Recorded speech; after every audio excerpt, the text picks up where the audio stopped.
diskusi, ada tour, lalu ada pembacaan cerpen gitu dari teman-teman PPM. Dan kali ini di awal puasa, di puasa hari pertama, kami mengadakan program publik lanjutan, yaitu program publik Tukikan Elit Politik gitu.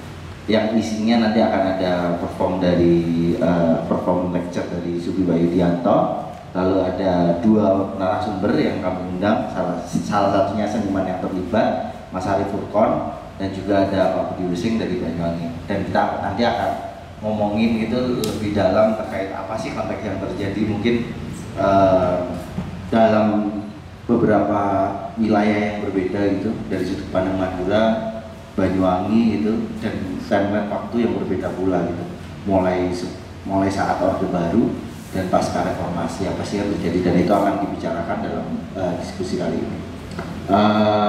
Ya mungkin demikian, mungkin tanpa berpanjang-panjang kita mulai kegiatan ini dengan performance lecture dari Sufi Wahyudianto yang berjudul Mas Tulis. Silakan.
Selamat sore semua, selamat datang di Cemeti Seni untuk Masyarakat, dan selamat datang pula dalam serba-serbi tukikan elit politik program mengingat 25 tahun reformasi, dan selamat datang pula dalam karya saya yang dibuat 6 tahun silam.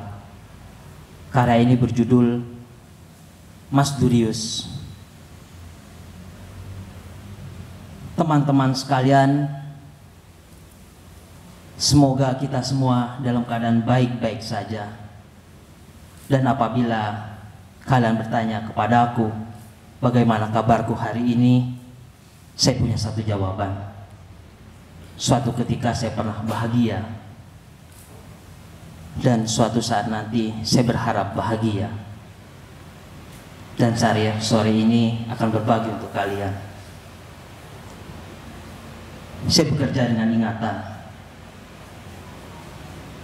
Tiba-tiba ketika mengenang sebuah ingatan, saya menjadi melankolia sekaligus. Dan hari ini kita bersama-sama untuk melihatnya dan mendengarnya. Saya sebagai sufi dan saya sebagai seniman. Teman-teman yang baik hatinya. Sore ini saya berdiri di sini, tapi pikiranku diseret kepada ingatan lampau tentang bertahun-tahun silam yang harus mau tidak mau aku bicarakan. Saya akan memulainya dari satu hal, tentang identitas. Saya membicarakan ingatan. Ingatan ini hadir manakala saya mengingatnya. Saya berharap teman-teman yang hadir di sini suatu ketika nanti akan mengenangku dan mengingatku. Walau aku tidak akan pernah tahu, aku akan menuju entah berantah, dan aku akan berakhir menjadi apa dan bagaimana. Kita sama-sama tidak tahu. Saya akan memperkenalkan diri saya. Secara resmi, nama saya Sufi Wahyudianto. Lahir di Madura pada tahun 1992. Walau pada kenyataan yang sebenarnya saya tidak pernah dilahirkan di tahun itu. Saya sebenarnya lahir pada tanggal 28 April pada tahun 1993. Perubahan tanggal lahir yang terus kubawa sampai hari ini itu berawal dari satu kesalahan aparatur negara untuk pertama kalinya, yaitu kepala sekolah SD saya. Beliau menyamaratakan seluruh siswa kelas menjadi tahun kelahiran 92. Saya tidak bisa protes waktu itu, tapi sampai hari ini saya terus mengembannya dan mengingatnya. Jangan tanyakan akte kelahiran kepadaku. Saya lahir dari sebuah desa yang begitu sangat pelosok, mungkin sekitar 8 km hanya untuk menemukan jalan hitam bernama aspal, dan menempuh sekitar 9 km untuk sampai pada sekolah menengah pertama. Dan pada kenyataannya saya tidak pernah sekolah yang dikatakan taman kanak-kanak. Tidak pernah ada waktu itu.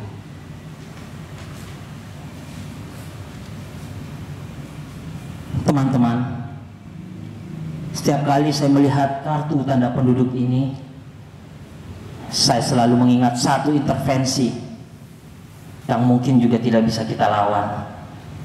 Intervensi negara yang dilakukan kepada kita, bahkan terhadap hubungan asmara, tentang perkawinan, tentang memilih pasangan hidup. Negara ikut campur di dalamnya. Dan pada akhirnya negara pula yang mengekalkan kesalahan kepala sekolah itu dan terus mengingatkanku kepada beliau.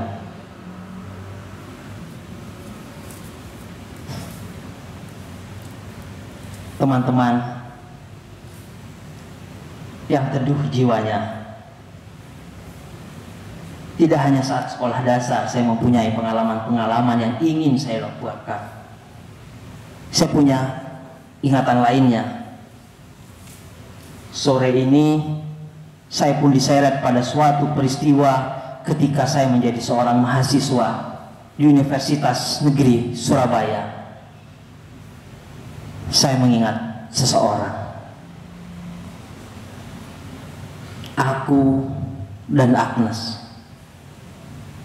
Aku dan Agnes, sesuatu yang tersembunyi dan terlambat. Melihat kartu tanda penduduk itu dan melihat beranda Facebook, ingatan saya selalu melompat ke peristiwa-peristiwa yang telah lampau.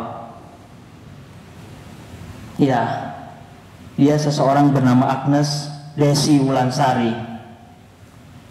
Ia adalah perempuan yang paling dicemburui oleh kekasihku dulu. Perempuan yang tak pernah kulihat secara langsung. Perempuan yang tak pernah ku kenal sebelumnya. Namun saya merasa sangat dekat. Dekat sekali. Dekat. Dan dia tidak pernah pergi. Iya, dia Agnes. Perempuan yang begitu kuat. Seseorang yang terus-terusan menginspirasiku sampai hari ini. Pernah suatu ketika saya jatuh. Ketika saya mengingatnya, saya kemudian bangkit. Ya, bagi saya Agnes adalah suatu keterlambatan. Tapi saya tidak pernah menyesal. Saya tidak akan pernah bisa untuk menyesal. Saya yakin suatu saat nanti saya akan berjumpa dan mengenalnya.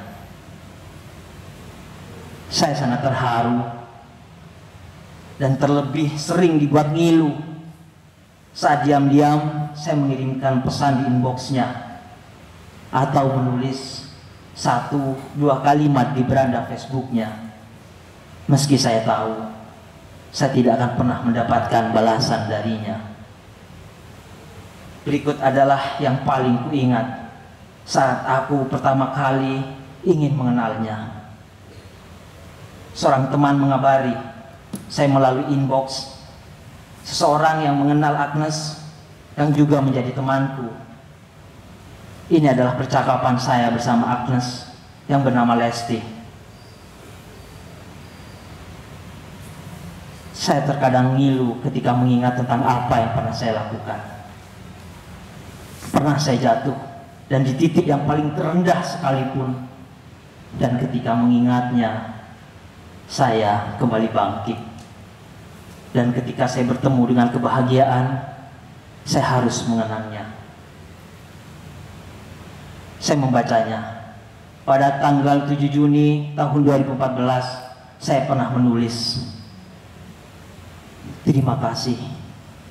Kamu tahu, pagi ini tidak ada yang berbeda kecuali bangun tidurku yang agak pagi. Saya berbicara kepada dia. Dan kemudian pada tanggal 14 Juni 2014 kembali saya mengatakan suatu hal kepadanya. Selamat malam. Besok kakak ikut lomba lukis biar kayak seniman, dan doain kakak ya, semoga bisa menang. Saya selalu melakukan itu. Setahun kemudian saya masih menulis di inbox Facebooknya, tepat pada saat saya memulai proses penting dalam karir saya sebagai seniman. Ya, saya menulisnya, Agnes, 2 bulan lagi saya akan pameran tunggal untuk pertama kali. Mimpi besar bagi saya, mimpi besar bagi seorang seniman. Doain dari sana. I miss you. Aku tulis pada 30 November 2015. Dan terakhir masih di tahun-tahun 2020 saya kembali mengabarinya. Saya sedang berada di tempat yang jauh sekali, berbeda pulau. Ia bernama Tubaba di bumi Andalas. Ya, dia adalah seorang yang bernama Agnes Dwi Wulansari. Dia seorang mahasiswa jurusan matematika yang selalu hadir ketika saya menjadi mahasiswa dan aktif di organisasi. Ketika saya menyuarakan suara-suara mahasiswa dan berteriak lantang, diam-diam dia menyelinap di dalam kerumunan dan menjadi barisan untuk melihatku. Ia selalu aktif mengikuti tulisan-tulisan yang kubuat di Facebook dan dijadikan tweetnya. Ya, dia adalah Agnes Desi Wulansari.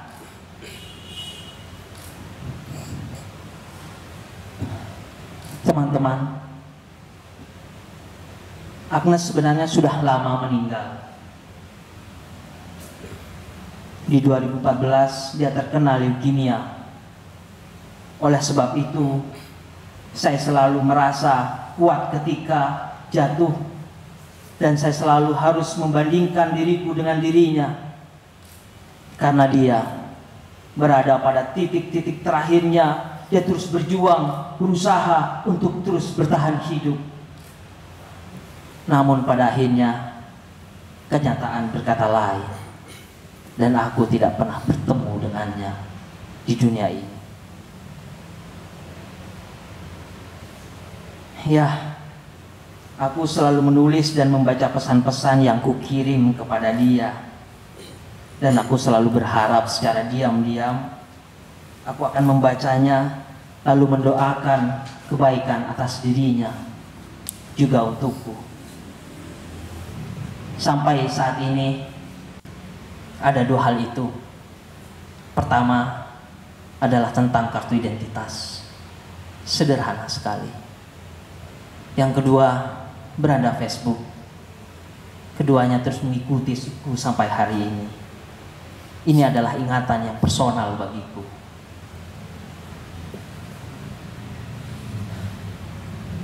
Dan akhirnya teman-teman,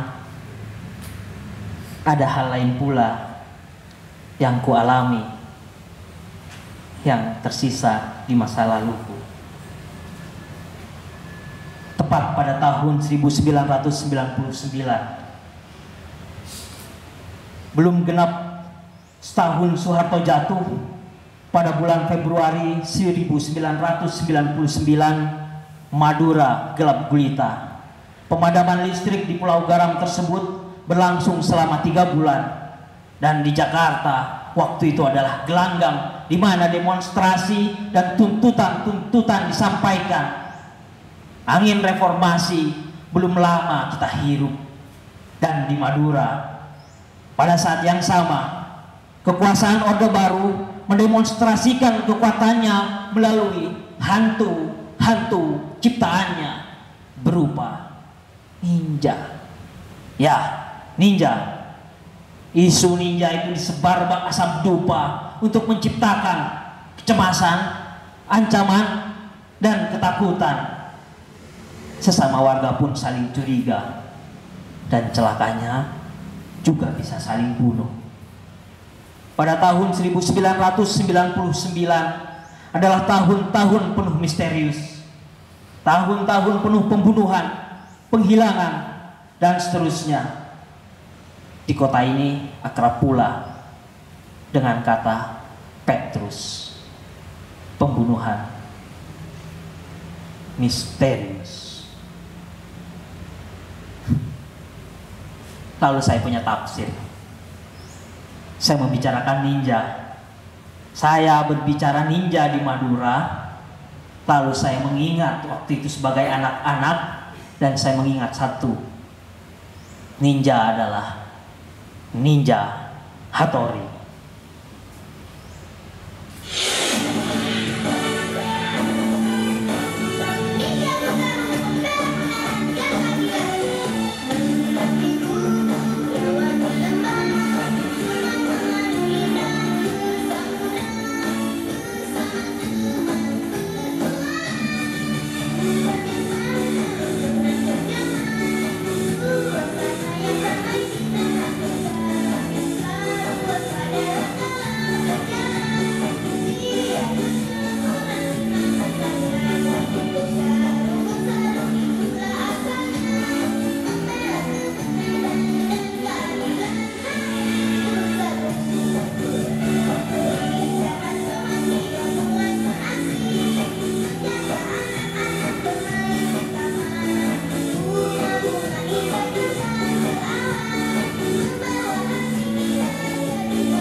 Ya, dia adalah Ninja Hattori.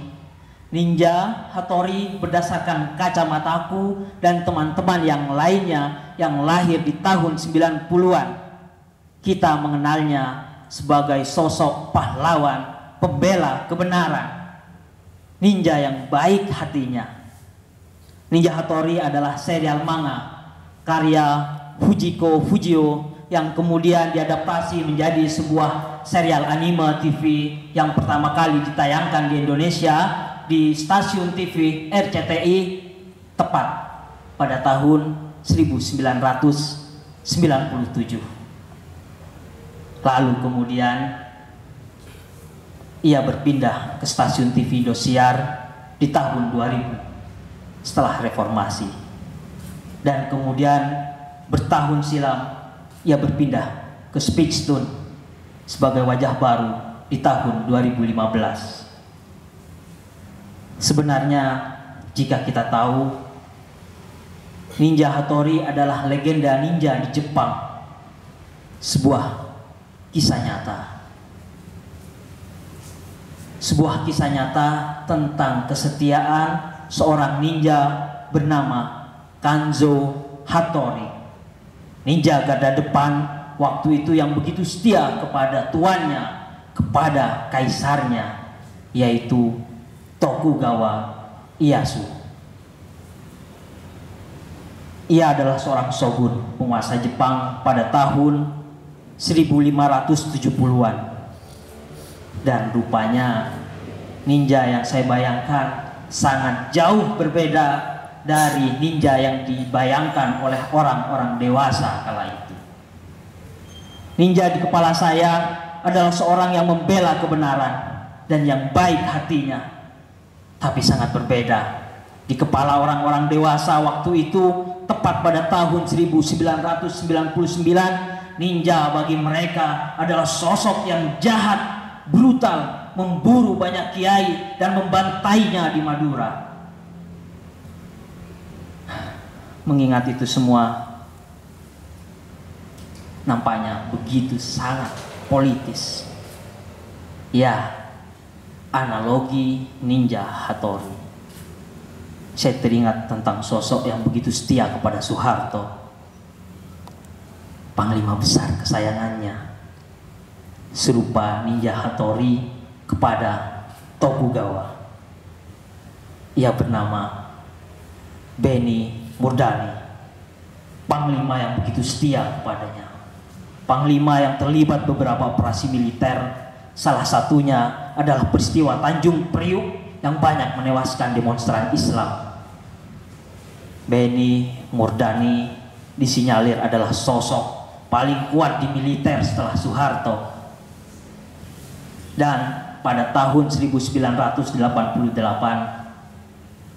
ternyata hubungan Murdani memburuk dengan Soeharto.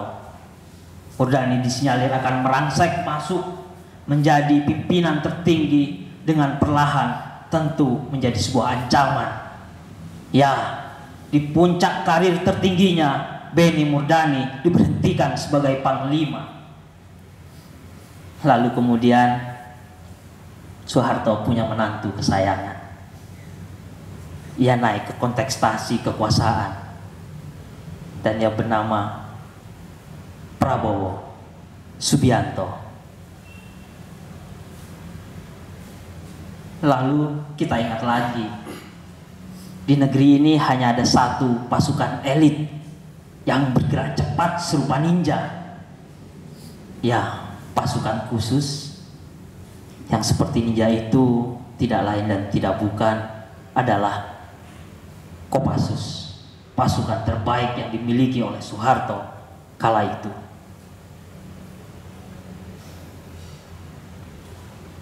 Di tahun itu, tahun 1998, demonstrasi besar-besaran terjadi di Jakarta. Tahun-tahun itu adalah tahun-tahun penuh demonstran. Gerakan mahasiswa dan gerakan rakyat sepenuhnya didukung dari segala elemen masyarakat. Setelah krisis moneter itu terjadi dan rakyat sepenuhnya mendukung penuh tentang gerakan reformasi. Dan pada akhirnya Soeharto tumbang dan berhenti menjadi presiden pada tanggal 21 Mei 1998. Sangat sulit bagi saya untuk dapat menjalankan tugas pemerintahan negara dan pembangunan dengan baik. Oleh karena itu, dengan memperhatikan ketentuan pasal 8 Undang-Undang Dasar 1945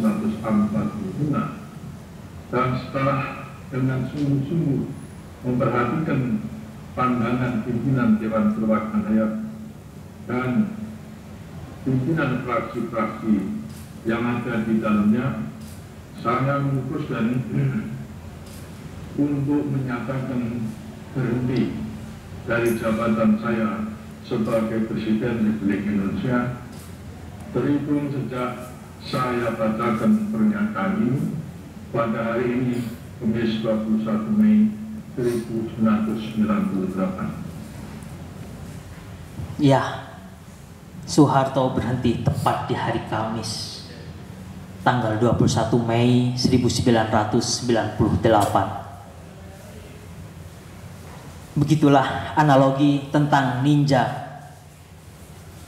Dan peristiwa yang terjadi di tahun-tahun itu, lalu kita bertanya, siapa? Dan silakan tentukan sendiri jawabannya.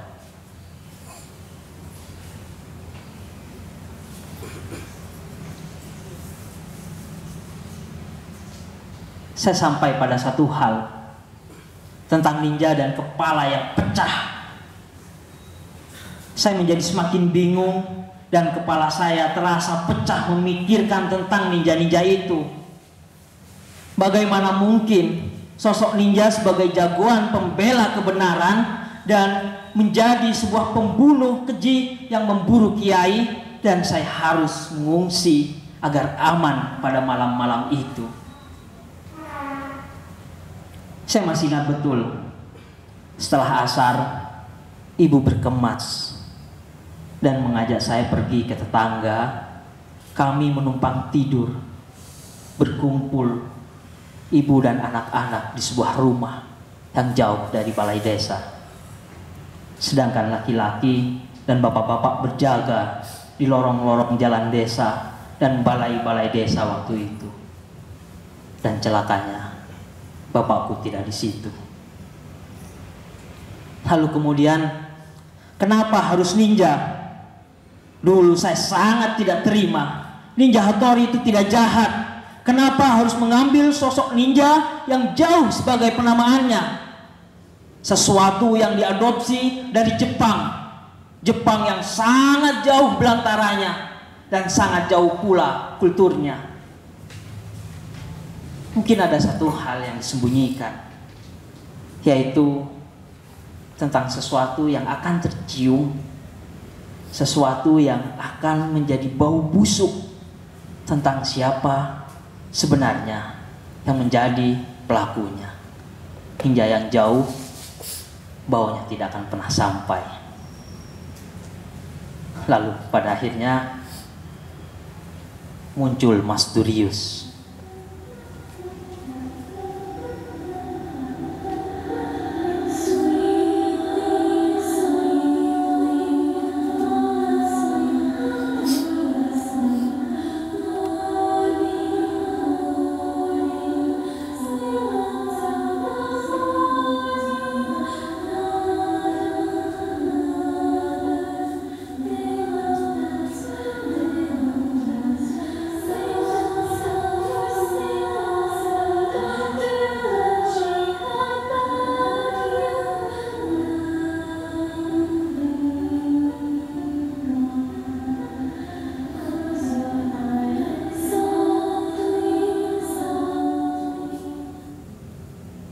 Mengingat Mas Durius tentang kisah yang serupa angin yang datang dan pergi, seperti mitos yang menakutkan.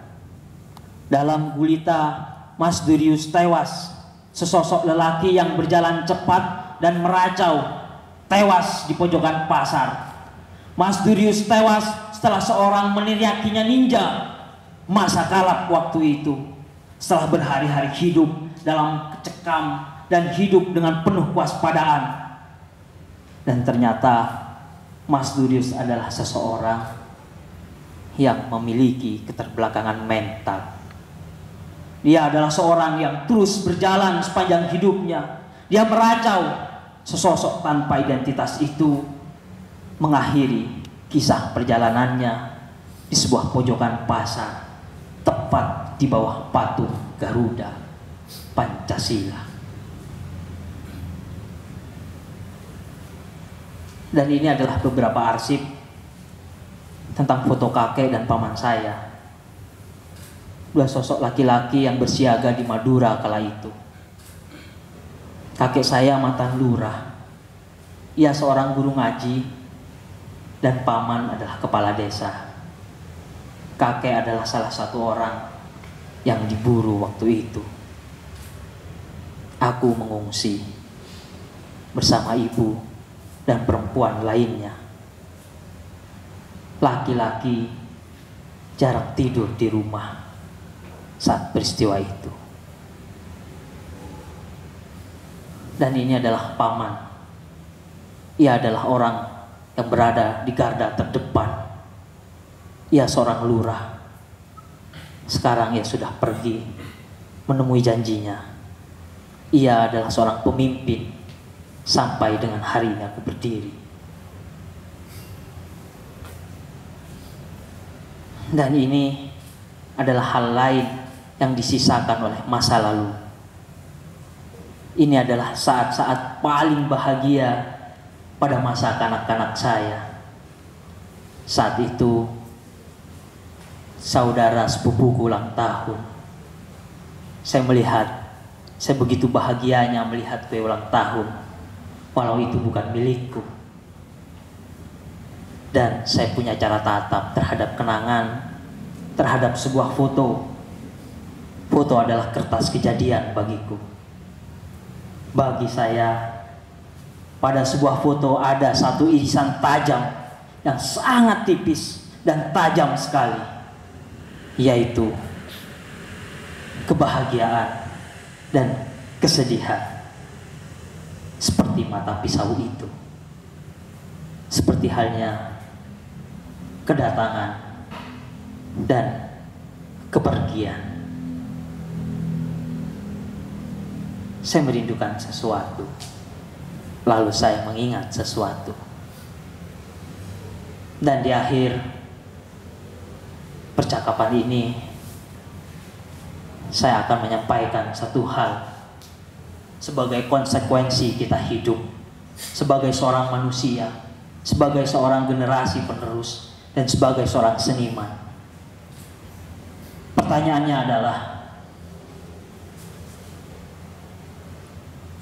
lalu apa yang akan kita berikan sebagai konsekuensi dari sebuah sejarah yang kelam?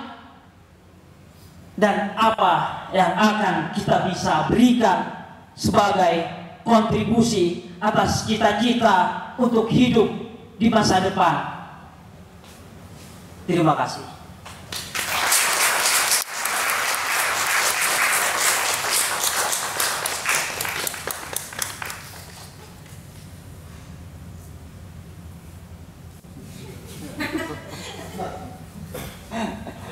Oke, ya, terima kasih banyak. Itulah performance lecture yang pertama mengawali program ini juga dari Sufi Yudianto. Lalu kita akan lanjutkan dengan ngobrol bersama Mas Arief Furqon dan juga Pak Budi Using. Mari Mas Arief Furqon dan Pak Budi Using dipersilakan untuk duduk di depan. Sufi mungkin juga duduk di depan aja kali ya sekalian. Untuk nantinya teman-teman bisa menanggapi, melemparkan pertanyaan dan ya kepada ketiga narasumber yang ada di depan. Silakan.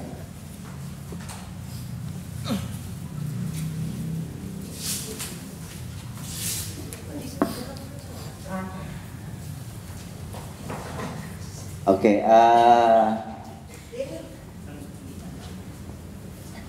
Ya, di sore ini memang judul kegiatannya adalah Tukikan Elit Politik gitu. Dari diskusi sore ini kita sebetulnya pengen menceritakan, kita pengen mendengarkan gitu dari beberapa materi ini bagaimana sih, apa sih yang terjadi gitu pada tahun-tahun pada tahun-tahun itu di 98 atau 99 atau bahkan periode sebelumnya gitu. Apa sih yang dilakukan oleh pemerintah dan sebagainya, dan bagaimana respon masyarakat gitu. Apa yang terjadi, apakah kengerian, kesakitan, atau ada hal-hal lain gitu yang muncul di tengah-tengahnya. Ya, mungkin tanpa berlama-lama aku akan coba melemparkan ke Mas Arief Furqon. Mas Arief Furqon karyanya ada di sini juga, karyanya judulnya Family to Nation gitu. Dia ngomongin konteksnya pada saat Orde Baru. Jadi aku pikir menjadi satu hal yang sangat relevan gitu untuk menyambung dan menjembatani sebelum nanti akan kita pindah ke Pak Budi ngomongin konteks pasca reformasi dari narasi dari ujung timur Pulau Jawa. Nanti Pak Budi akan cerita narasinya terkait narasi dari Banyuwangi. Ya mungkin Mas Arief Furqon dipersilakan untuk memberikan materinya. Silakan Mas. Oke, terima kasih Mas Komeng. Terima kasih kawan-kawan sudah hadir sore ini. Mungkin perkenalan dulu ya. Perkenalkan, saya Arief Furqon, biasa dipanggil Furqon.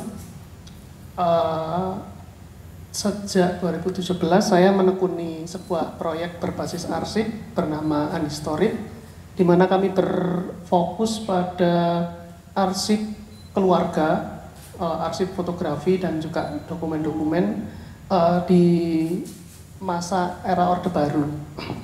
Kami melihat bahwa saya berpendapat bahwa kemudian narasi-narasi yang bersifat domestik dan tidak terpublikasikan itu menjadi sebuah rekaman yang lebih inosen ya. Artinya adalah tidak tendensius untuk misalnya kalau kita sebagaimana kita tahu bahwa di era Orde Baru censorship terhadap media sangat gila-gilaan, sehingga apapun yang dipublikasikan harus paling nggak sejalan dengan visi dan misi negara.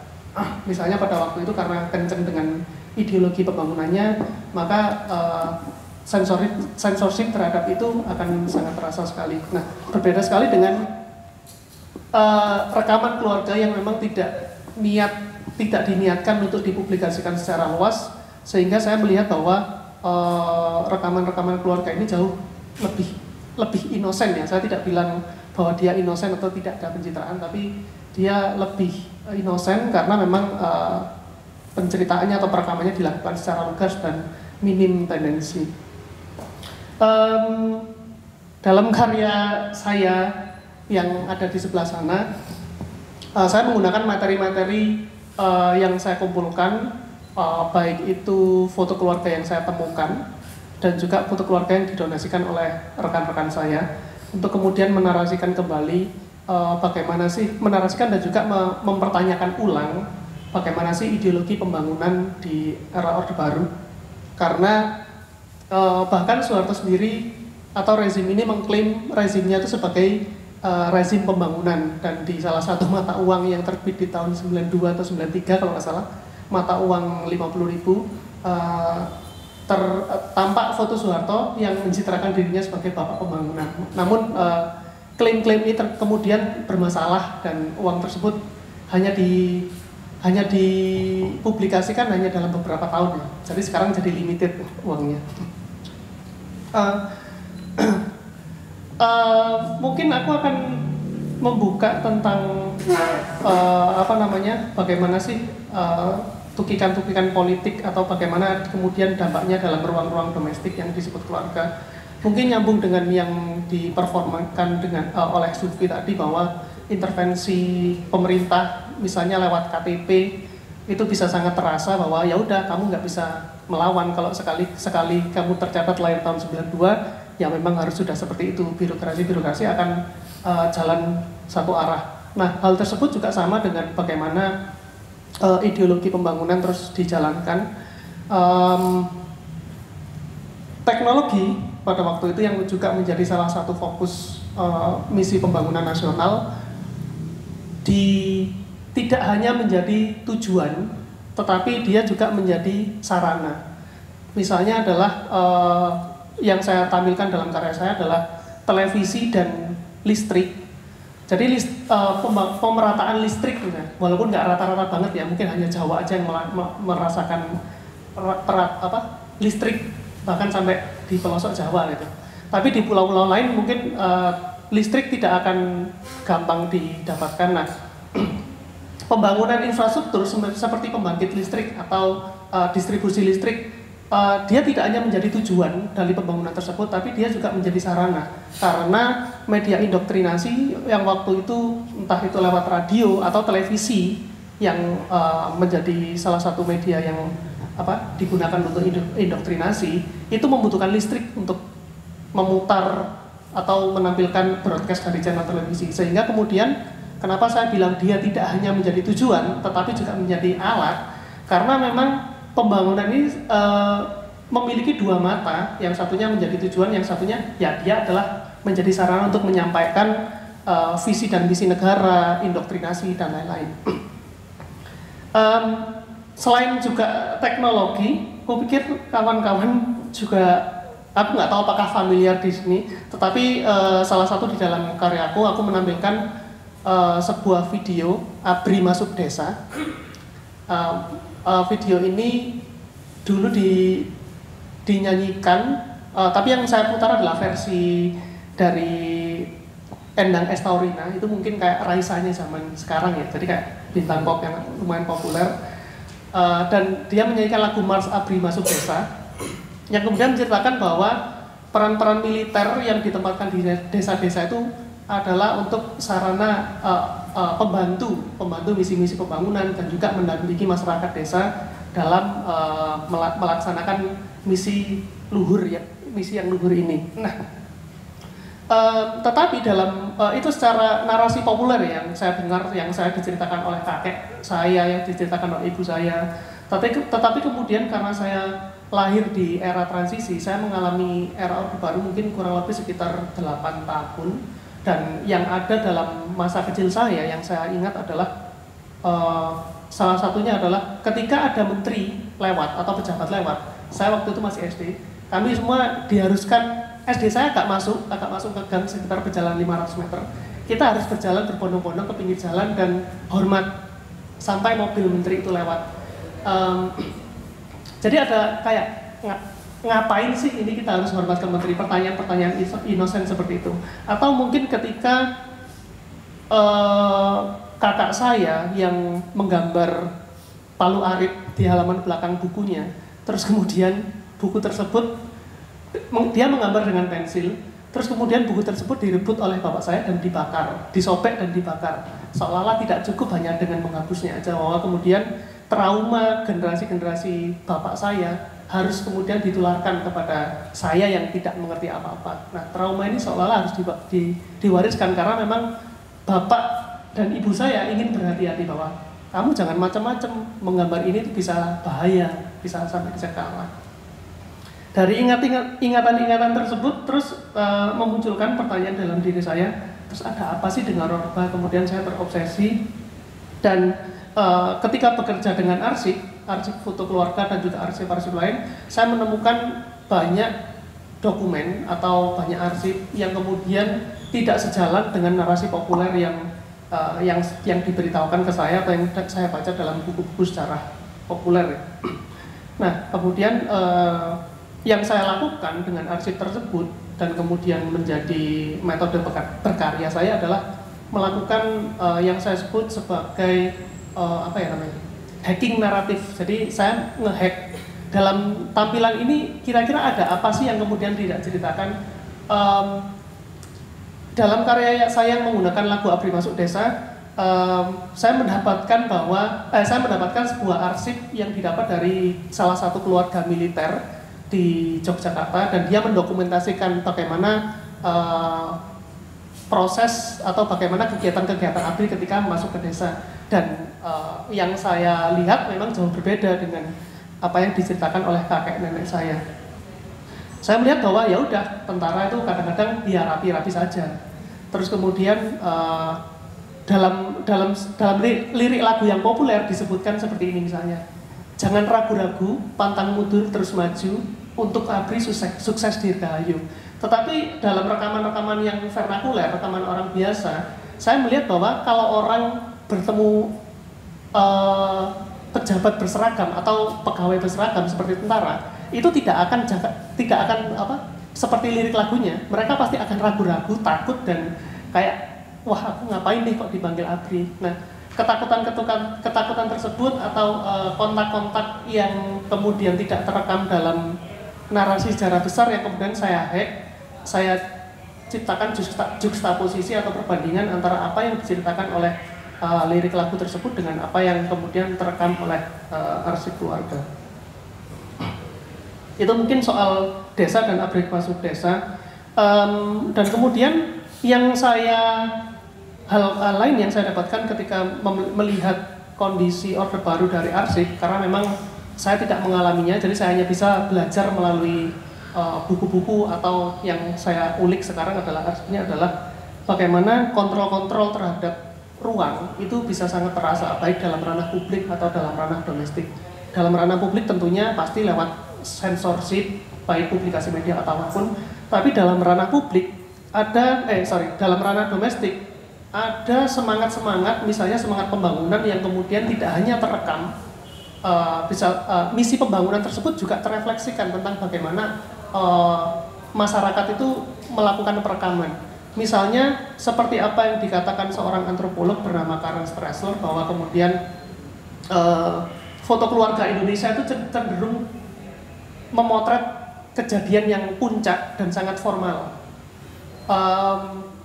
Yang saya tampilkan dalam karya saya adalah kemudian bagaimana foto-foto upacara, foto-foto pertemuan, salaman, jabat tangan, dan pembacaan prosesi itu sangat mendominasi sekali. Nah, ada apa? Padahal kan kalau kita ngomongin tentang keluarga, seharusnya kan asumsi kita akan banyak dokumentasi keluarga yang lebih intim. Ternyata tidak.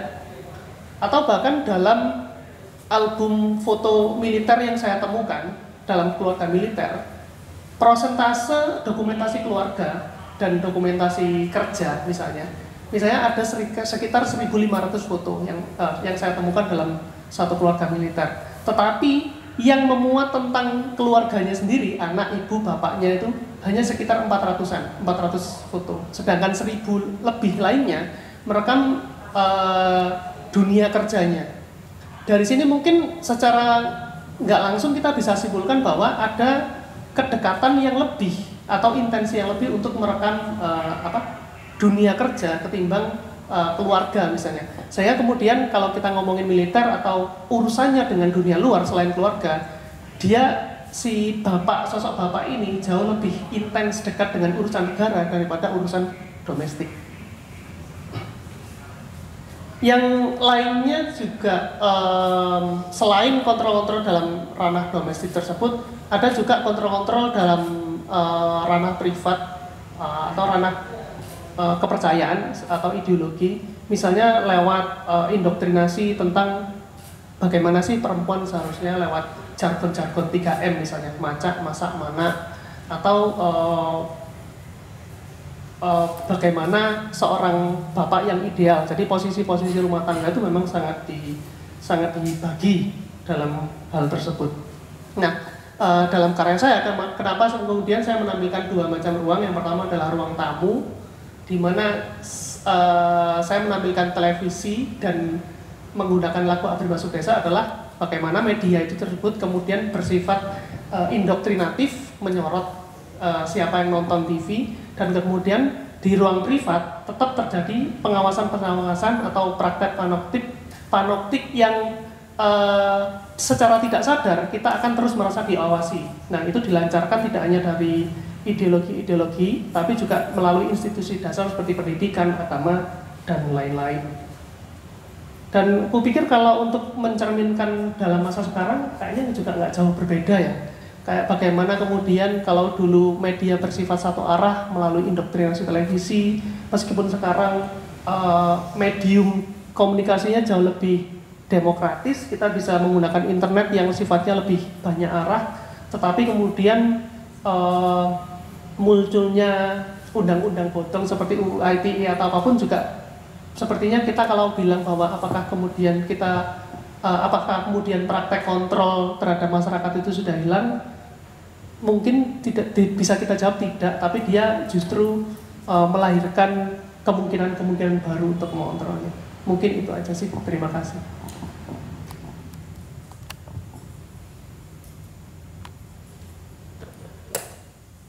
Oke, terima kasih Mas Arif Furqon atas paparannya. Itu adalah pembacaan dari Mas Arif Furqon gitu yang dilakukan melalui arsip-arsip yang dikumpulkannya. Agar tidak berlama-lama karena bukannya jam 17.51 ya? Iya. Ya kita akan langsung lanjutkan ke pemateri berikutnya. Pemateri berikutnya Pak Budi Using. Kalau konteksnya Mas Arif Furqon dia menarik ke belakang di masa Orde Baru, kita akan memajukannya lagi atau kita paskan pada saat reformasi gitu. Apa sih gejolak yang terjadi di Jawa Timur, di Banyuwangi khususnya?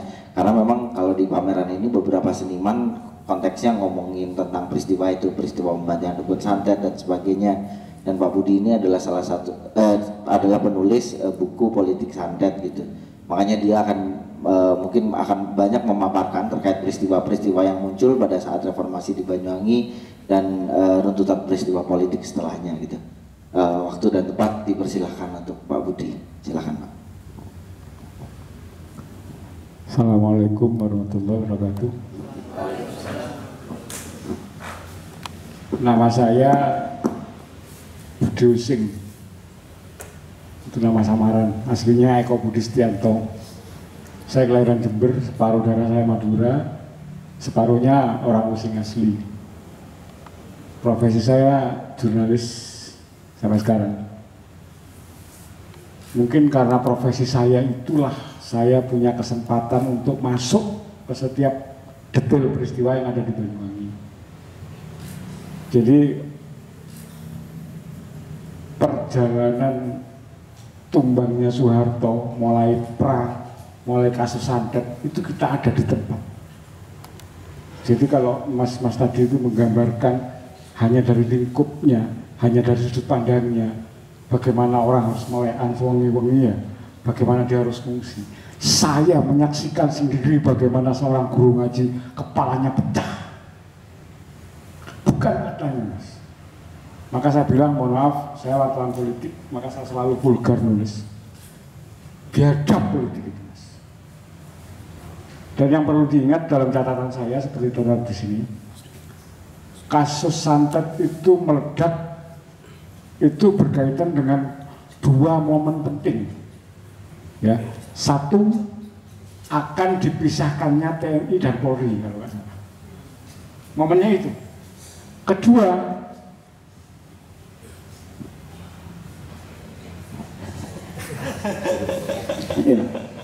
yang kedua itu di Bali akan ada Kongres PDIP. Jadi dua momen penting ini meletusnya bareng dengan kasus santet. Kita tidak tahu siapa yang memulai, tidak tahu apa. Yang jelas kasus itu meledak dan itu sebagai awal bergulirnya sebuah gerakan politik yang luar biasa sehingga tumbang rezim Orde Baru. Kalau mengenang Orde Baru, mohon maaf, ini kan usianya masih muda-muda. Ya, kode mbak anakku. Lalu saya ngalami, sampai nggak tahu dulu orang kalau dicurigai PKI di KTP-nya ditulis ada namanya OT. Gitu.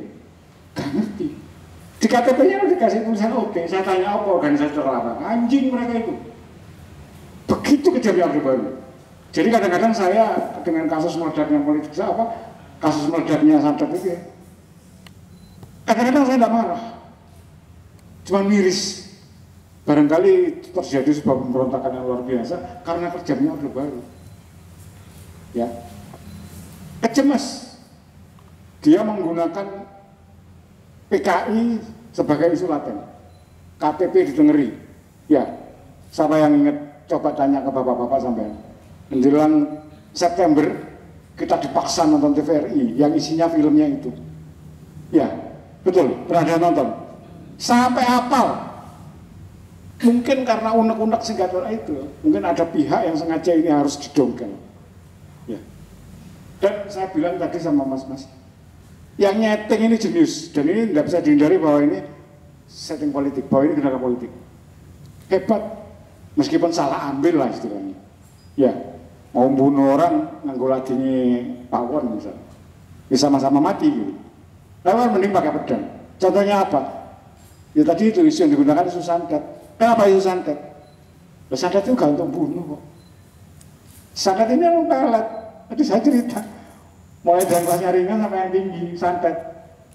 Lah yang untuk bunuh itu kan tenung, sihir. Banten ono kok. Bahkan di Amerika ada namanya voodoo. Kenapa itu dukun yang bisa nyantet ini yang dipermasalahkan? Saya bisa nyantet, gak percaya tak santet kok. Karena itu ilmu balat, ilmu pengasihan yang sering dipakai gandrung dan sebagainya. Mereka salah ambil itu jadi temanya untuk melakukan gerakan itu. Ya, maka yang jelas masif, korbannya nggak jelas siapa, dan menurut catatan saya, karena saya juga sudah mulai banyak terjun ya, kebanyakan guru ngaji. Dan anehnya kenapa disebut ninja? Ini yang saya mulai ngambil kesimpulan ya. Kabarnya ada sudah mau hampir pegang, dia pakai hitam-hitam begitu loncat cek hilang. Rata-rata seperti itu orang-orang desa yang wawancarai. Oh berarti wongnya terlatih. Ya, sak kesit-kesitnya wong desa gak iso mas. Satu, kejadian pembunuhan dengan dalih dukun santet ini pertama terjadi di Kecamatan Tegaldelimo. Kebetulan yang meliput waktu itu teman saya dari Harian Surya, Mas Herlambang, sekarang di Surabaya.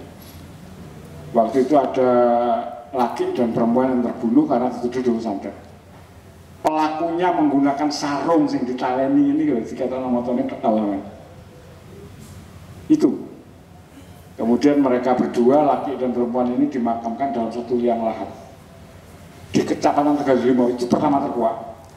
Setelah itu kasusnya kemudian merambat sampai ke Kecamatan Kabar, sampai akhirnya ke desa saya.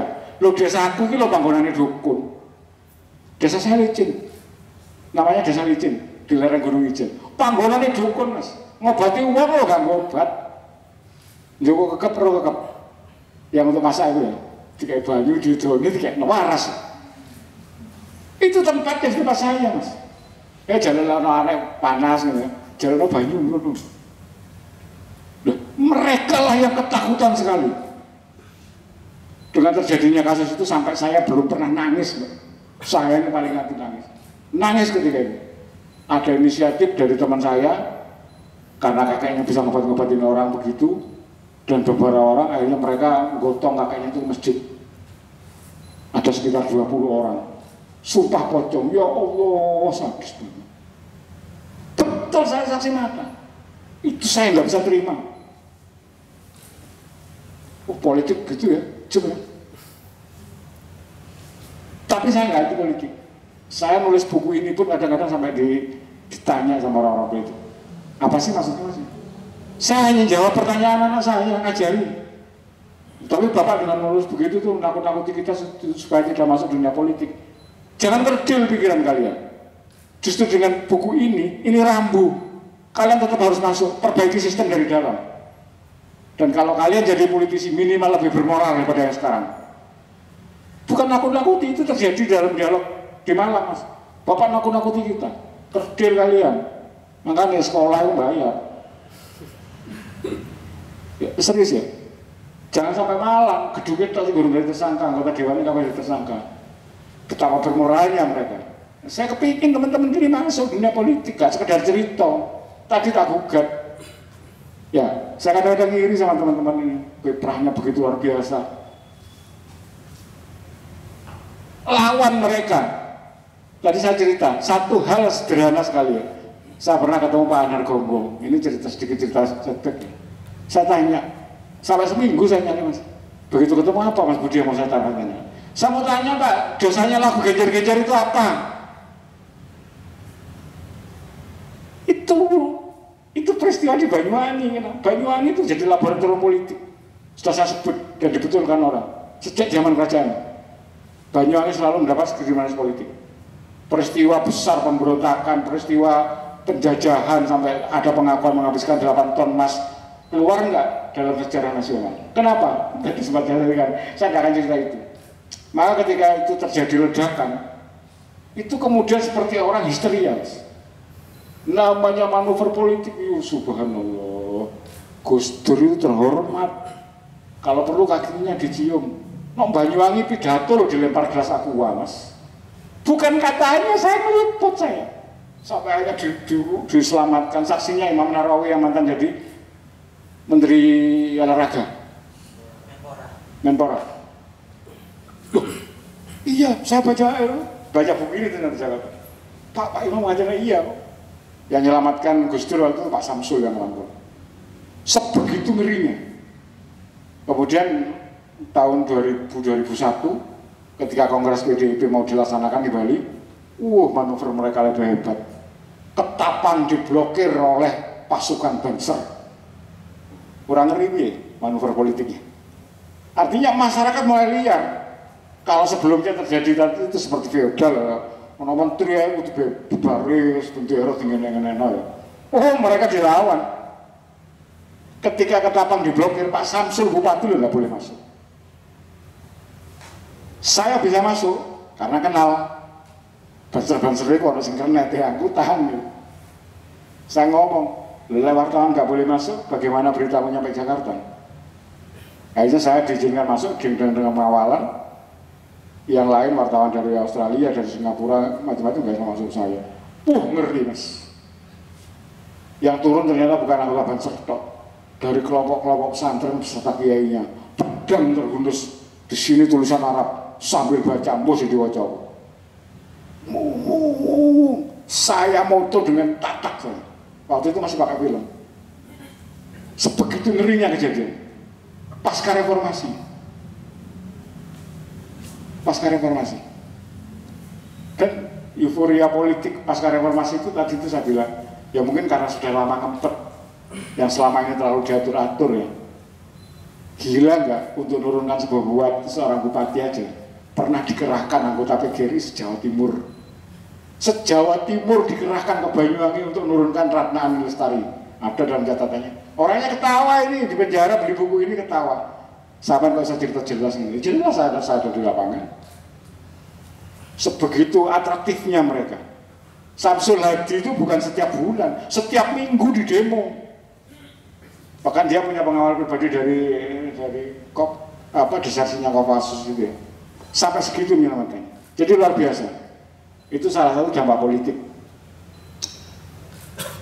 Intinya pasca kasus santet itu ya, kemudian yang saya tahu ketika sudah mulai diproses hukum baru sadar korbannya siapa? Aparat Mas. Ada satu di Desa Gumuk namanya. Kadesnya waktu itu PNS menjabat PJ ya, PJ. Dia di tengah masyarakat Desa Gumuk, sekarang masuk Kecamatan Lecin, dimintai surat pengantar untuk ngambil seseorang. Dibuatkan karena dalam desakan, ngambil seseorang di daerah Kayu Mas itu Bondo.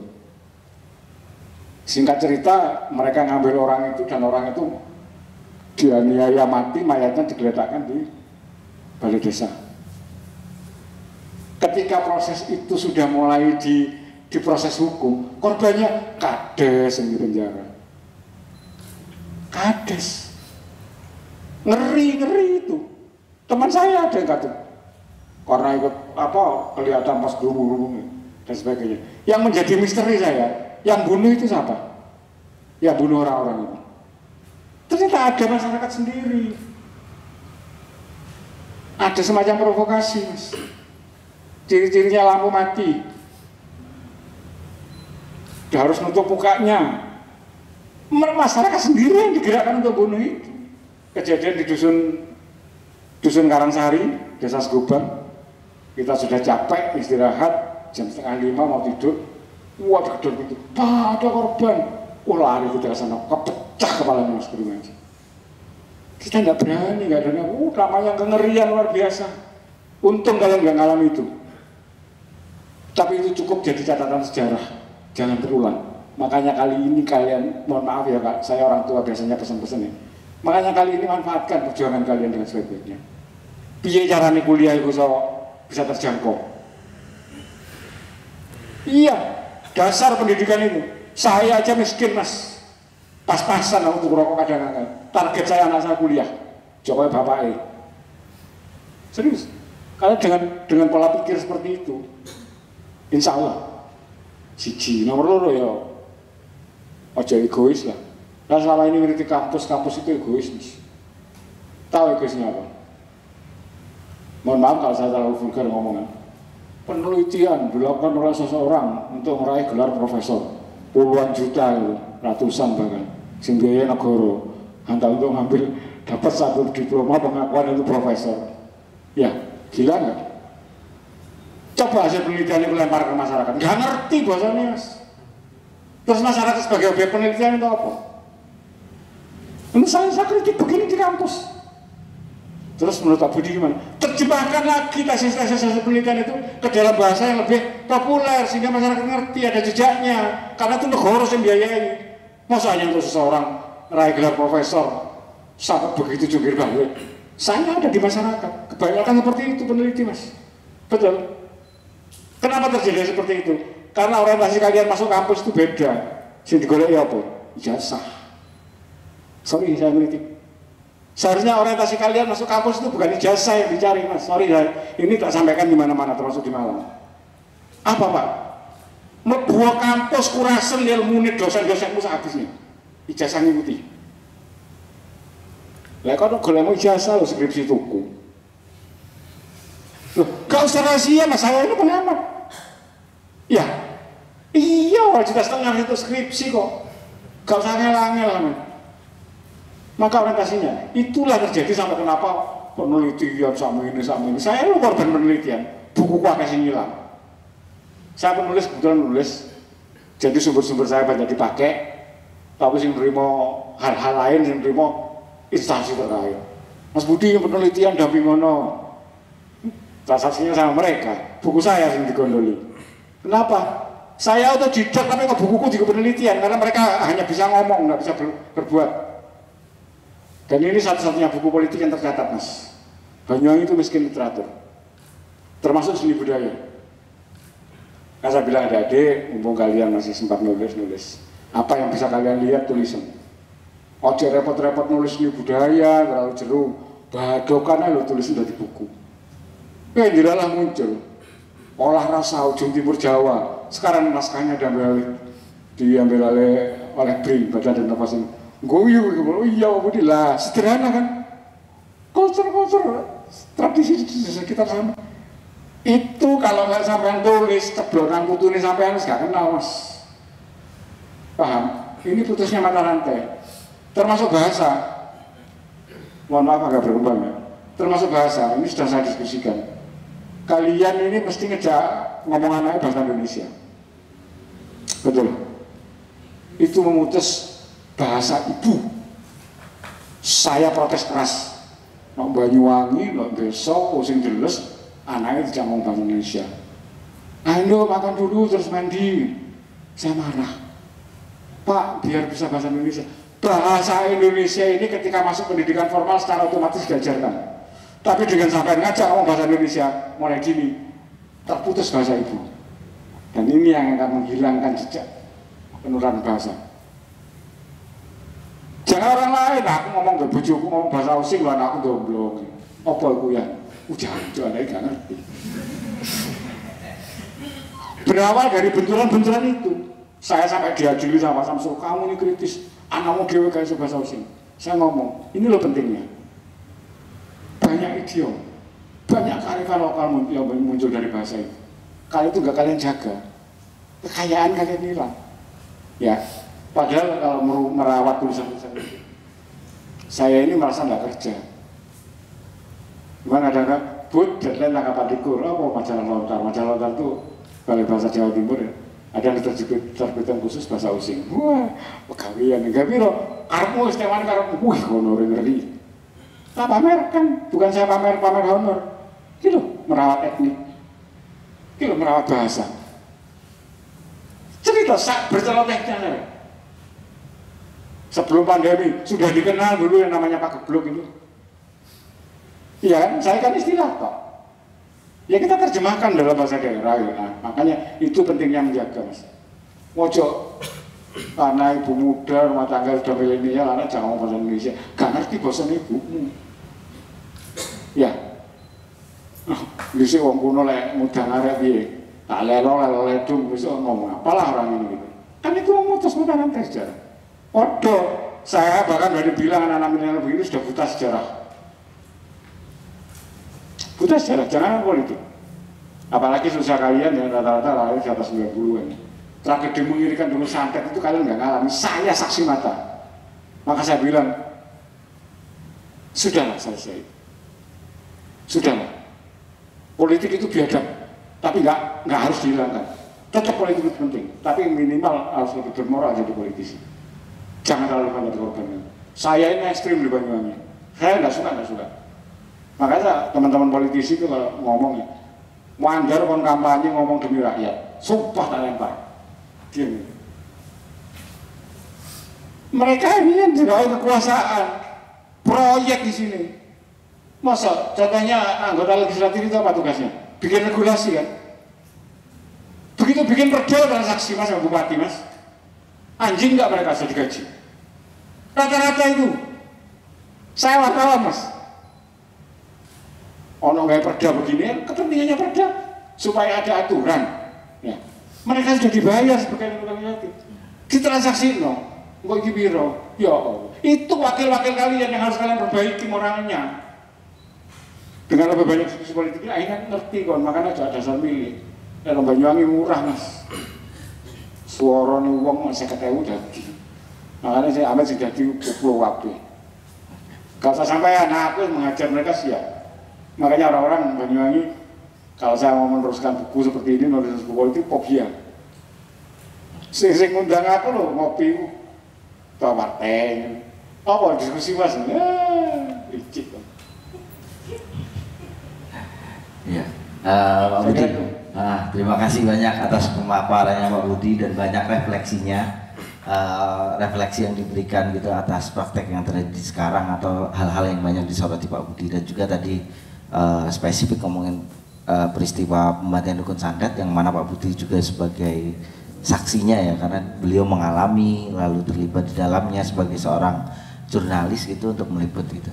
Oke, selanjutnya mungkin akan saya buka untuk sesi tanya jawab. Teman-teman bisa bertanya, bisa menanggapi gitu untuk ketiga pemateri kita untuk di KRS Sufi, karena aku pikir sebetulnya konteksnya semuanya berkait gitu. Dari Mas Arief Furqon, dari Sufi gitu, dia merefleksikan pengalaman pribadinya, pengalaman yang sangat personal, dan coba menariknya dengan hal-hal yang pembacaannya dan hal-hal yang lebih besar gitu terkait apa sih peristiwa politik, apa yang terjadi, apa sih yang sedang terjadi gitu di sekitarku dan sebagainya, dengan pembacaannya terhadap kontestasi politik yang terjadi. Dan Mas Arief Furqon membaca melalui arsip-arsipnya, dan Pak Budi melalui satu konteks wilayah yang spesifik yang terjadi di Banyuwangi gitu. Ya mungkin akan saya buka untuk sesi tanya jawab. Silahkan untuk mungkin 3 pertanyaan pertama kali ya. Oke, silakan Mas. Bisa. Oke, 2 orang. Satu lagi ada yang mau bertanya? Oke, 2 orang dulu. Silakan Mas.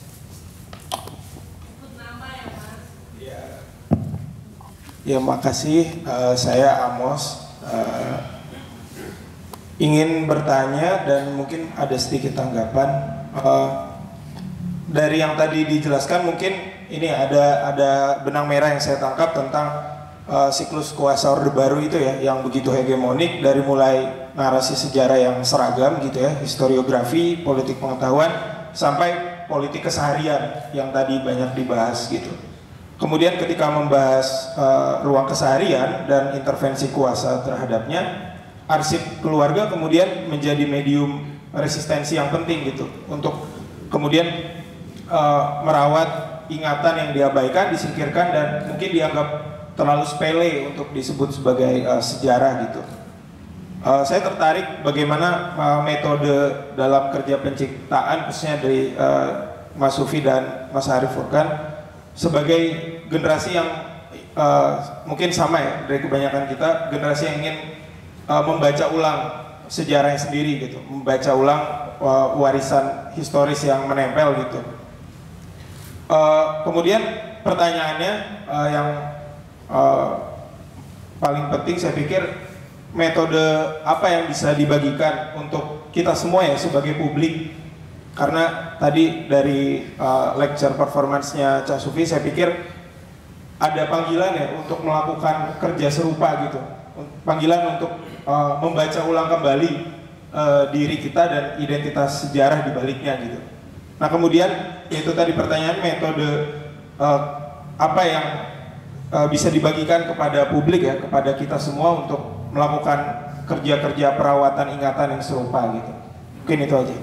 Terima kasih banyak Mas. Oke, selanjutnya adalah dari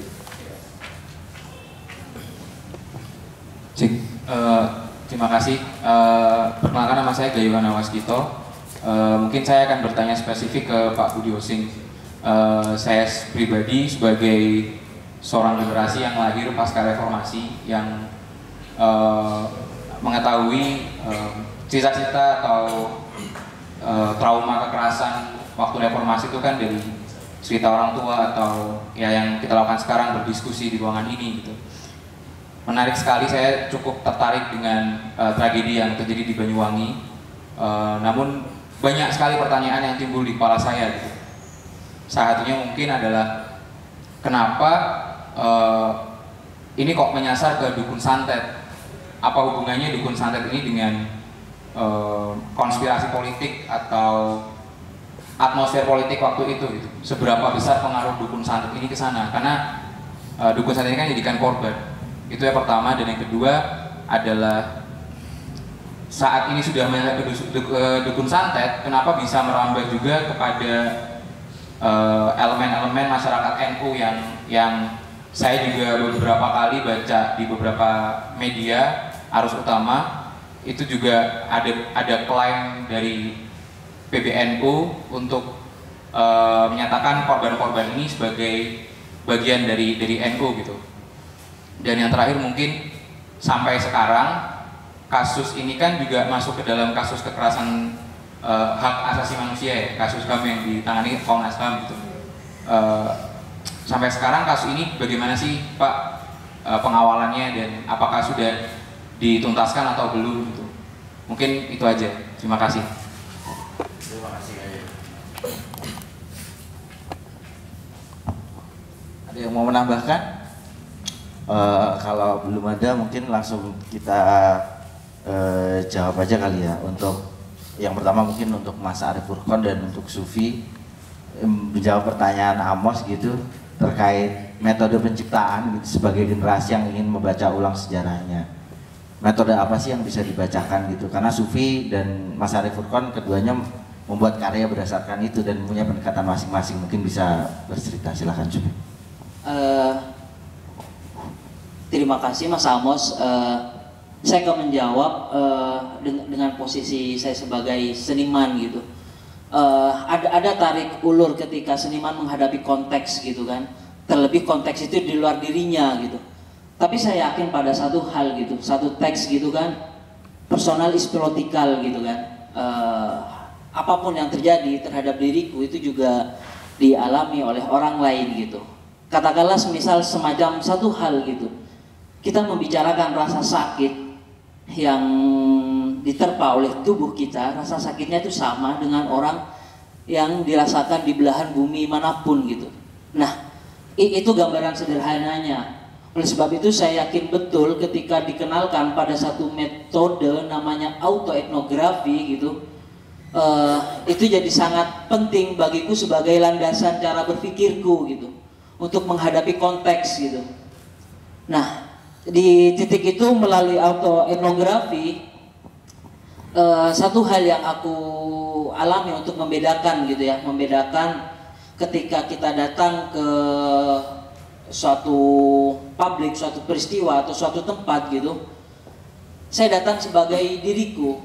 Jadi tiap apapun yang ada di luar diriku, dia akan masuk ke dalam diriku pada akhirnya ada tafsirku sebagai seniman juga sebagai bagian dari manusia gitu, dari manusia dan kemanusiaan gitu. Itu yang sering aku pakai, sehingga karya itu bernuansa sangat personal, tapi pada akhirnya reflektif gitu.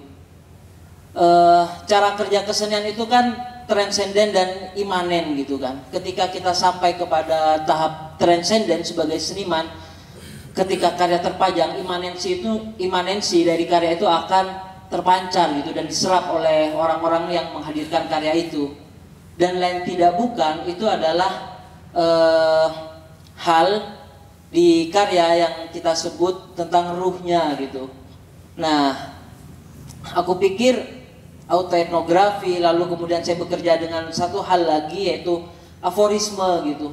Teks-teks yang selalu saya tulis ketika menghadapi apapun gitu, ketika mengalami apapun gitu. Nah, dari aforis itu yang pada akhirnya juga menjadi pintu bagiku untuk membuka pemikiran lainnya, tafsir lainnya yang kadang juga melebar, tapi dengan itu jadi kuncian kita tidak pernah kehilangan diri kita gitu. Mungkin semacam itu ya, Mas Amos. Silakan belajar dari masyarakat gimana? Sebenarnya agak susah sih kalau ngomongin bagaimana metode pekarnya, mungkin karena akan ada banyak hal banget yang menjadi ya mungkin autoetnografi salah satunya, tapi kalau dalam kasus kekaryaan saya sebenarnya dan kaitannya dengan bagaimana kita membaca ulang sejarah ya, saya mungkin akan menganggap sumber data saya sebagai teks dalam arti wacana yang kemudian misalnya saya akan mendapatnya dari foto ya, dan saya melihatnya mungkin dalam kacamata dia sebagai jejak yang konkret. Dalam semangat ini pembongkaran jejak-jejak yang konkret tersebut bisa dilakukan secara kritis. Kemudian yang tadi saya namakan sebagai hacking naratif ya, nge-hack dari jejak ini, karena saya percaya bahwa kadang-kadang keutuhan sebuah narasi itu kayak tidak bisa sangat totaliter, dia tidak bisa sangat utuh, tetapi ada celah-celah yang bisa kita hack atau bisa kita manfaatkan untuk membaca sesuatu yang lain. Tadi mungkin ini ada semangat mendekonstruksi ya akan suatu wacana yang utuh. Yang saya contohkan mungkin tadi sudah saya sebutkan ketika dalam satu arsip lagunya Mars Abri Masuk Desa disebutkan jangan ragu-ragu, tetapi kemudian pada kenyataan ketika narasi populer itu kita terima, terus kita mencoba mencari sumber yang lain, misalnya yang saya temukan dalam arsip foto keluarga adalah kemudian fakta dan juga fakta dan juga mungkin bukan fakta tapi media lain merepresentasikan bahwa kemudian ya siapa yang nggak takut kalau bertemu orang berseragam dan dipanggil seperti itu. Mungkin akan metode cara berkarya saya seperti itu dan karena saya memang menekuni model-model pengarsipan dan menurut saya pengarsipan juga menjadi salah satu metode di mana kita melakukan pencatatan sekaligus merapikan yang dalam arti saya yang saya maksud adalah ketika pengetahuan itu tidak menempel dalam diri kita, kita mencoba merapikan sumber-sumber atau data-data yang kemudian bisa melengkapi pengetahuan tersebut ya. Kalau dalam kasus saya adalah arsip foto, dokumen-dokumen, dan bahkan yang paling liar mungkin saya bereksperimentasi dengan gosip. Siapa sih yang akan ngomong bahwa gosip itu nyata? Misalnya diceritakan satu kali ya, tetapi apa yang terjadi jika gosip itu muncul dari ribuan orang dan mempunyai semacam bubun yang serupa? Apakah kemudian gosip itu kemudian kita anggap sebagai gosip atau dia menjadi sebuah gejala yang lebih dari gosip karena dia muncul tidak hanya satu kali tapi berkali-kali dan di lapisan banyak masyarakat? Mungkin itu aja sih Mas. Terima kasih. Oke, terima kasih banyak Sufi dan Mas Arief Furqon untuk menjawab pertanyaannya Amos. Mungkin langsung kita lanjut ke pertanyaan kedua untuk Pak Budi Using. Ada 3 poin pertanyaan tadi dari Gayo kalau aku mencatat. Yang pertama, kenapa ini kok menyasar dengan dukun santet gitu? Apa hubungan dukun santet dengan atmosfer politik nasional, mungkin skalanya seperti itu. Lalu yang kedua, setelah kena dukun santet, kenapa juga kena kepada orang-orang NU yang menjadi sasarannya? Terus yang ketiga adalah kasusnya sekarang bagaimana, Pak Budi? Mungkin Pak Budi bisa menjawab, silahkan. Ini ya, sedikit setback ke belakang. Masyarakat Banyuwangi yang disebut Osing ini pernah mengalami genosid, pembantaian habis-habisan ketika tahun Perang Bayu. Mereka yang tertangkap tersisa itu konon kabarnya dibawa ke pelabuhan yang disebut Ulu Pangpang, digandoli batu dan sebagainya. Artinya masyarakat Banyuwangi pernah habis. Pak Hasan Ali pernah menuliskan penduduk Banyuwangi yang ketika itu diperkirakan ada 60.000, itu tinggal 5.000. Kemudian mereka membentuk kantong-kantong sendiri di pelosok-pelosok sampai ke hutan. Mereka kemudian membuat kelompok kecil, itulah kemudian mereka membuat resistensi sendiri. Ya, maka jangan heran kalau orang logat Banyuwanginya beda. Ojo meneh beda desa. Satu desa beda kampung, karena logatnya beda. Karena jejaknya itu. Ya satu. Kedua, Surabaya kan biasa dikenal dengan pisuan jantuk ya. Kalau di Banyuwangi sampai ojo kaget, lek kebun binatang yang disebut. Lek ketemu konco celeng asu. Celeng asu babi baru dirangkul. Lebih ngeri. Ternyata suri ternyata itu kode. Ketika mereka mulai turun ke keramaian, mereka tidak melihat orangnya, mereka nyebut nama hewan. Kalau adanya, langsung dirangkul. Oh, lu kok nanti sebagainya. Karena masyarakat ini resisten, dia tidak bisa ditembus, tidak bisa digunakan oleh apapun. Teori itulah yang kemudian dipakai. Terus gimana caranya? Termasuk dalam hal politik tadi saya sampaikan. Ibaratkan bayi itu, anak-anak masyarakat itu autis. Mereka asik dengan diri sendiri. Lo mau bakar mobil, mau ini, nggak terlibat. Tapi ketika sebuah gerakan politik berhasil melibatkan orang asing, hasilnya masif. Tercatat ada 3 bupati yang berhasil dilengsarkan dari jabatannya. Ya. Ternyata isu yang digunakan bukan isu politik, isu kultur. Terakhir sampai ingat ya kasus santet ini, korbannya siapa? Kolonel Purnomo Sidik, dicincin oleh masyarakat, dekno pinggir rembong, suruh nanda tangan surat, ngeri. Karena ini kulturnya masyarakat sih. Dari itu bisa lakukan kesimpulan, kenapa? Karena Banyuwangi seperti yang saya sudah simpulkan itu sudah menjadi laboratorium politik, maka segala gerakan politik dicobakan ke sana. Salah satu misu yang waktu itu paling dahsyat adalah santet. Ketika santet itu kan bias. Santet itu kalau saya pakai istilah lebih luwes, sowok itu kan transformasi dari sebuah mantra menjadi gerakan, menjadi akibat. Ya termasuk obatin uang itu kan ada. Nah, mereka juga kategori itu, hanya mereka takutan sekali. Saya kawan masih orang pinter, jual bajunya gue ini gak wis. Contohnya seperti itu, akhirnya kan hilang semua. Itulah yang dibikin ledakan. Kenapa di Banyuwangi? Sampai catat berapa gerakan yang berawal dari Banyuwangi. Sampai dari kecamatan Tegal Delima awalnya itu ya, kemudian merambat ke kecamatan Kabar melebar sampai ke daerah Tapal Kuda. Saya punya catatan akhirnya masuk ke Pulau Madura.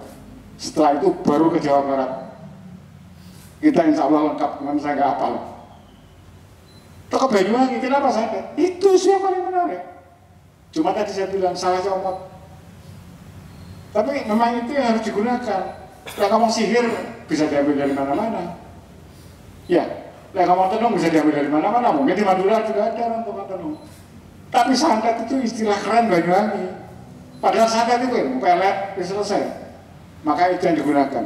Maka salah tafsir seperti ini sudah sering kita klarifikasi. Banyak media yang bikin pelurusan itu ya juga nggak banyak yang berani ngomong. Terus yang berani ngomong apa? Ya uang yang separuh-separuh kayak saya ini identitasnya nggak jelas.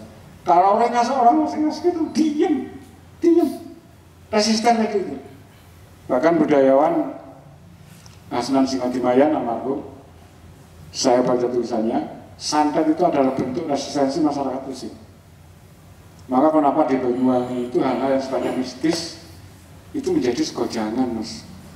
Dan saya pernah bilang, ada videonya beredar, sampai kalau melihat hal-hal yang mistis di Banyuwangi itu vulgar, Mas.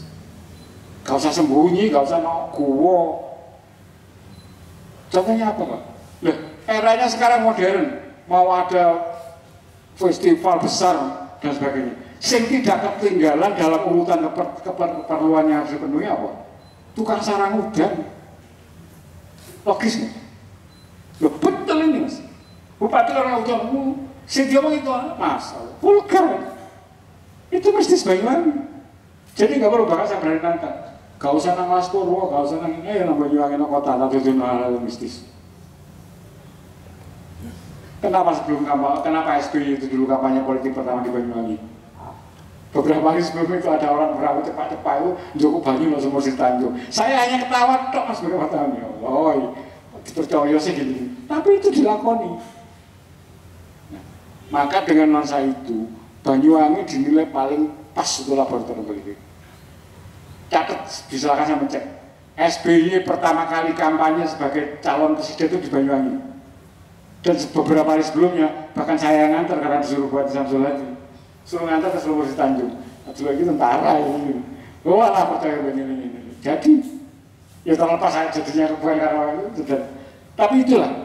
Maka hal-hal yang seperti kultur seperti ini paling mudah, Mas, diledakan. Nyatanya apa? Yang bunuh Joko Chandra itu apa? Banyak masyarakat sendiri yang terlibat dengan ditutupi sarung itu. Dia temui Inggris dan sebagainya. Terus di mana yang ninja-ninja disebutkan orang yang terlatih itu? Kemudian mereka jadi provokasi, menggerakkan, dipateni lampu dan sebagainya. Disitulah saya menyimpulkan, biadab politik itu, Mas. Saya cerita begini karena memang saya terlibat.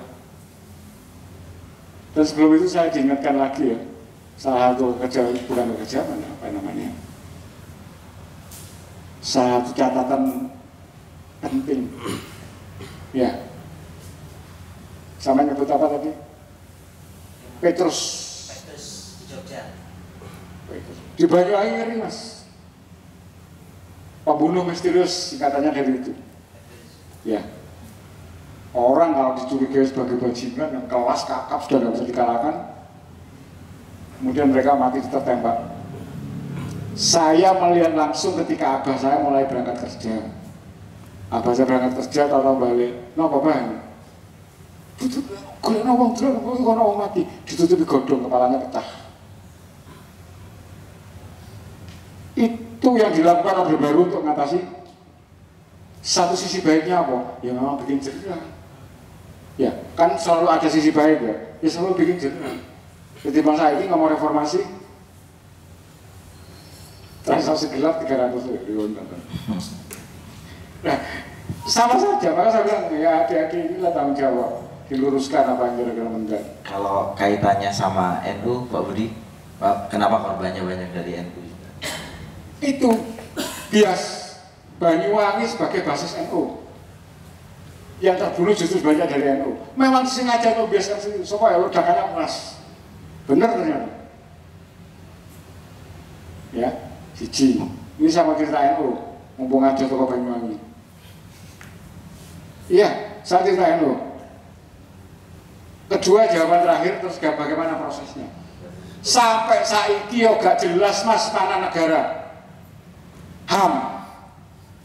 Mana Komnas HAM? Bahkan NU sendiri bikin tim mencari fakta, bikin kesimpulan. Nanti, maka saya simpulkan apa? Ini sebuah setting besar, negara ini nyeting untuk kepentingan menjogir sesuatu, membalikkan kondisi. Ya sudahlah, akhirnya korbannya kita masalah. Tapi memang ini ya, harusnya ya memang terjadi gitu loh. Kayak nggak berubah ya, tapi kasihan lah. Dan Banyuwangi banyak alami itu. Bahkan seniman pun dulu, seniman itu ketika zamannya PKI kan wajib masuk lekra. Masuk lekra semua, nggak ngerti ideologinya apa. Begitu Orde Baru berkuasa, kasihan mereka. Ini lekra, nggak ngerti apa itu lekra. Semua seniman wajib. Gak apa ideologi. Parah lagi tak kasih tahu ya, sedikit cerita ya. Bagaimana karya seni itu kemudian jadi komoditi politik. Di Banyuwangi namanya Pak Andang Hatif Yusuf ini pernah bikin syair lagu judulnya Kembang Petetan. Ya, Kembang Petetan, hun tandurin buju petamanan. Jadi bunga idaman itu ditanam di ujung petamanan. Pak Andang ditahan di Kodim selama 20 hari. Apa syairnya? Menggambarkan benderanya komunis. Ditahan 20 hari. Sejarahnya tulis. Saya wawancara dengan Pak Andang. Akhirnya bisa belani itu Pak Hasan Ali, bapaknya Emil, berani beliau. Datang ke Kodim, ditantang. Pak, itu cerita cinta kasihnya Pak Andang dengan istrinya. Tapi ini gambaran begini. Pak, saya bisa mempersepsikan Garuda Pancasila sebagai lagunya PKI. Oh, hebat lamanya waktu. Akhirnya apa? Diskusi dilepas. Segitu ngerinya perilaku politik di Banyuwangi mas sebelum itu. Maka jangan kaget ketika Banyuwangi ada ledakan seperti itu. Orang seperti menemukan apa ya? Kebebasan yang luar biasa. Sampai Gus Dur loh. Betul sekali sampai saya dia itu Pak Rudi. Ya Allah, gak ada ajinya di dunia politik itu. Iya, sampai saya juga disebut ekstrim. Sampai ada saya sebut kenal Kiai nang Banyuwangi tak konosin sapa jenenge konfirmasi ini. Di Banyuwangi ada yang disebut Kiai Pendopo, ada yang disebut Kiai Alvario. Ngamu-ngamu jalan sepeda nang bupati. Bener, saya ini cerita fakta. Salah butuh jadi terus no. Ngapain nggak terus no? Karena terus no. Saya udah punya kepentingan. Siapa sih jalur? Bahkan saya pernah ditegur oleh Kiai penting di sana. Karena saya tidak pernah mau cium tangan Kiai. Tanya, kalau Buri, Kiai Samsi di Toha. Apa sih li kon gak gromnya kaya liane kaya wartawan. Mboten Pak Yai. Apa? Mboten kenal ngambung tangan. Itu tak jauh di Bupati. Kula lo ngambung tangan ibu kula mohon setahun sepisan Pak. Sampai tiba sakit. Sudah enggak ada. Terus lo Kiai yang korupsi apa bongkar? Kiai di Kecamatan Lemor pinjam KTP-nya tetangga untuk ngurus kredit usaha tani. Saya yang bongkar itu. Apa perlu kita bongkar? Maka jangan percaya kalau di Banyuwangi ada titel Kiai. Wes itu sabar. Lo sabar. Saya berhasil ngotot begini karena saya wartawan. Bukan katanya, datanya di saya. Maka gak kaget kalau si juluki Kiai Alvario ngamuk-ngamuk jaluk sepeda. Ya, yang terakhir ini belum terungkap ya. Kiai Ngambul, Kiai sak Banyuwangi Ngambul. Kabarnya Anas belanjani janji. Biasanya setiap tahun ditukono sarung sing regane 500 itu Mas. PHS. Tiba no, dia ingkar janji, dikai uang tidak sebanyak itu pada NU. Ngambul. Ternyata Anas ingkari janji, uang yang diberikan tidak sebanyak itu. Kemudian diberikan sarung yang lebih murah, nggak mau terima. Saya begini, asu Kiai kok tidak sarung mau ngambul. Buat terima nggak apa di sarung mentok. Artinya kan Kiai itu komersil. Sorry, saya pandangnya. Dan ini akan saya teruskan dalam buku saya Trilogi Politik Santai. Mereka malah ngomong, oh Budi jangan diungkap itu Pak. Loh, saya nggak tahu bagaimana menyeting politik di sini ternyata elit-elit NU di Banyuwangi. Pak Samsul itu dijegal bareng-bareng dengan konspirasi besar yang melibatkan tokoh-tokoh NU, melibatkan KPU. Di sini saya ungkap namanya konspirasi Kaligu. Kaget, padahal itu rahasia yang ditutup-tutupi Kiai sak Banyuwangi. Mas, kok sampai bongkar tuntas ngono? Ya apa kepentingan saya? Sampai membunuh saya bunuh aja Pak. Buku itu beredar. Ya, tenang Pak, saya provokasi sama adik-adik. Nulis. Pejabat dibenturan dengan penguasa. Ya, sing ngatur rezeki itu manusia mas. Sampai mulai jadil-jadil dari orok sampai janin lahir dan bermanusia, jatah sampai sudah dicatat sama Gusti Allah. Rezekimu sami ini, matimu tanggal sami ini. Ngapain takut? Pengecut kalian. Caranya apa? Ungkap ketidakbenaran itu melalui buku. Biar ngerti anakmu besok. Sorry ya, metuwe. Ya memang begitu. Di Banyuwangi orang gele-gele. Karpu itu apa maksudku? Karpu ya nulis, selesai. Loh, ditanya begitu lagi. Iya. Terus kan itu gitu ya. Sulapan. Anakmu kuliah. Paling butuh laptop. Iya, jangan. Sik garapnya iki. Oleh go laptop. Mas terus apa dikai iko? Apa wong mau setting? Lah gak mau sing penting saya kerjanya ndo laptop. Selesai. Ngalir kan? Saya wartawan senior yang gertak pejabat paling akhir mas. Ayo, ketiga, tak potong dengan saya. Ya enggak. Kenapa nggak tak lakukan? Hukumnya itu yang dibawa pulang itu duit opo mas, dibadok nang anak-anakmu ya gak berkah. Maka anak saya gak ono sing les, gak ono opo, ya encer-encer uteknya. Kuliahnya minimal Brawijaya. Nah, sorry, saya ceritain saya. Ya, nah, saya tak ngomong sarupiah tapi encer. Karena saya punya prinsip seperti itu. Korbannya awak, iya, kadang nggak dirokok. Saya terbukanya, gedor ketua DPRD. Wah, antum, Pak masih ada tamu, wah sih penting. Oh, begitu. Serius. Dia paling yang dirokok kayak 500 selesai. Itu guyonan saya mas. Daripada saya keras. Ya, kasus Badik yang Anas sampai ketakutan sekali menghadapi saya. Seragamnya Badik, Banyuwangi terkenal Badik. Seragamnya Badik pesenang Solo. Ada konspirasi dengan orang Jogja. Sampai di desainer itu ada. Ternyata Anas janji yang ngajakan suaminya si desainer ini pesenang Solo. Tak bongkar kasus itu. Ngeri. Saya ditawari lampu mobil. Saya ngomong, ya wes bagi melaku sikil lah ya, biar nggak beban hidup saya. Lah aku nyetir mobil itu lah ketemu orangnya lah kucing di gerung ini. Rendah sekali, saya enggak wes mbak sepeda gitu. Itu prinsip, ya. Saya kira gitu mas ya. Terima kasih banyak Pak Budi. Oke, ya sebetulnya masih pengen melanjutkan lebih lama lagi, tapi kelihatannya waktunya beberapa menit lagi sudah akan maghrib dan berbuka puasa. Jadi mungkin enaknya gimana ya, kita tulisin setelah buka atau kita lanjutin, kita bisa lanjutin bincang informal aja sih sebetulnya.